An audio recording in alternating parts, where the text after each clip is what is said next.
Merci Olivier d'avoir participé à ce web café qui est finalement une première puisque c'est un web café qui a été co-construit avec le CIMOP que tu représentes, donc tu es le délégué général, et un café qui concernait une mesure de subvention à l'investissement industriel sur laquelle le CIMOP a été très actif.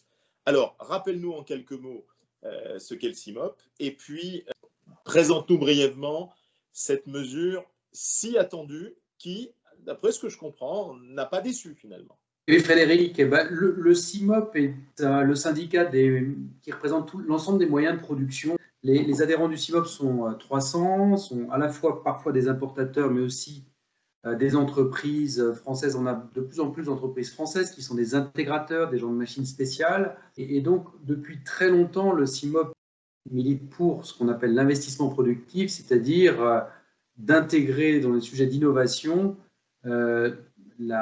l'innovation de process, l'innovation qui est directement liée à des machines, l'innovation dans la fabrication. Et c'est vrai qu'en France, on a plus l'habitude de se focaliser sur la conception, sur le produit de demain, et moins par rapport aux Italiens, aux Allemands, sur comment on doit produire de façon la plus fluide, la plus efficace, la plus souple, plus performante. Alors cette mesure, elle est tombée, je pense, à un moment où il y a un changement, je pense, un changement assez radical sur la prise en compte justement de ce sujet d'investissement productif. Et Madame Pannier-Runacher, qui a labouré le terrain de l'industrie en France, s'est vraiment rendu compte qu'il fallait traiter ce sujet de l'équipement des entreprises face à de la vétusté, à des cycles de business parfois difficiles, à un tissu de PME, un manque de TI, un tissu de PME et parfois de petites PME qui ont du mal à être compétitives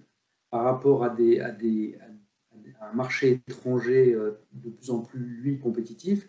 C'est devenu une priorité gouvernementale et en fait, cette mesure, elle a été co-construite avec la DGE.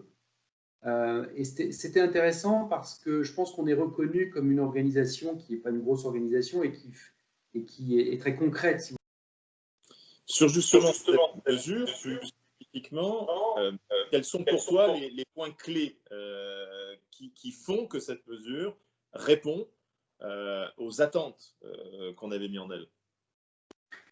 C'est une mesure simple et c'est une mesure forte.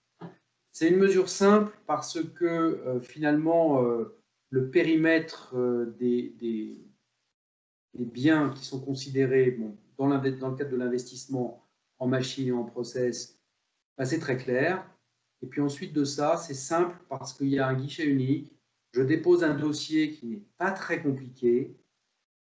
J'attends 8 jours normalement en théorie, mais j'attends assez peu de temps pour avoir une inscription de mon dossier et à partir de là, je peux démarrer mon investissement. C'est fort parce que c'est une mesure qui vient apporter 10% ou 20% de l'achat d'une machine. L'achat de la machine, ce n'est pas juste la machine stand-alone, c'est le service autour de la machine. Donc tout ça, ça peut représenter sur une machine 5 axes 1 million, 1,5 million. Donc si vous voulez, c'est un investissement lourd et quand même, ça peut, pour une TPE, ça représente 20% du montant. Donc c'est un incentive qui est fort. Ça peut aller même dans certains systèmes jusqu'à 40%. Il y a des points encore à améliorer? Je pense que le point à améliorer, c'est de faire exister dans le temps cette mesure. Donc, on a encore 2 années devant nous. Effectivement, si c'est 2 années, mais ce n'est pas tout à fait le même taux, mais ce n'est pas tout à fait le même périmètre, mais on va faire ci. Là, on va créer de la complexité. Et je me méfie toujours un petit peu parce qu'on aime bien ça en France, créer de la complexité. Donc, je pense qu'il faut laisser cette mesure s'installer dans le temps. Il y a aujourd'hui pas mal d'entreprises qui déclenchent une véritable réflexion et qui font des devis. Mais il y a aussi des entreprises qui sont dans une mouise pas possible et qui donc repoussent leur investissement. Si tu as un message à faire passer aux industriels sur ce sujet de l'investissement, quel serait-il? Alors, moi, ce que je vois surtout sur le terrain, c'est qu'il y a des phénomènes d'accélération. Et ces phénomènes d'accélération, ils sont parfois assez forts, ils sont parfois un peu en signaux faibles. Et je pense qu'il faut savoir les écouter. Je pense qu'il y a une accélération autour du 4.0. Sur certains sujets qui sont des sujets vraiment de l'industrie digitale, je pense à la maintenance préventive ou voire prédictive, il y a une véritable accélération. Donc, je pense qu'il y a une accélération sur la robotisation.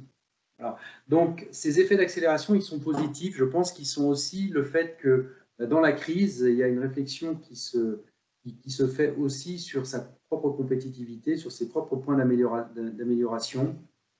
Je crois aussi qu'on bénéficie de tout un réseau en région, de conseils, de différents programmes qui ont porté leurs fruits sur cette notion d'investissement productif.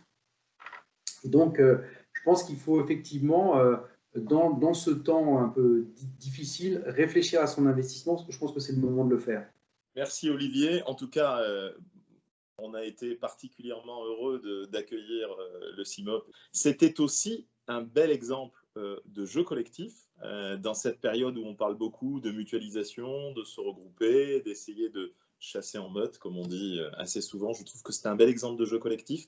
Merci d'être venu et puis on refera certainement le point de cette mesure en 2021 pour voir si elle a apporté tous les espoirs qu'on est en train de mettre en elle. Merci beaucoup Olivier et à très bientôt.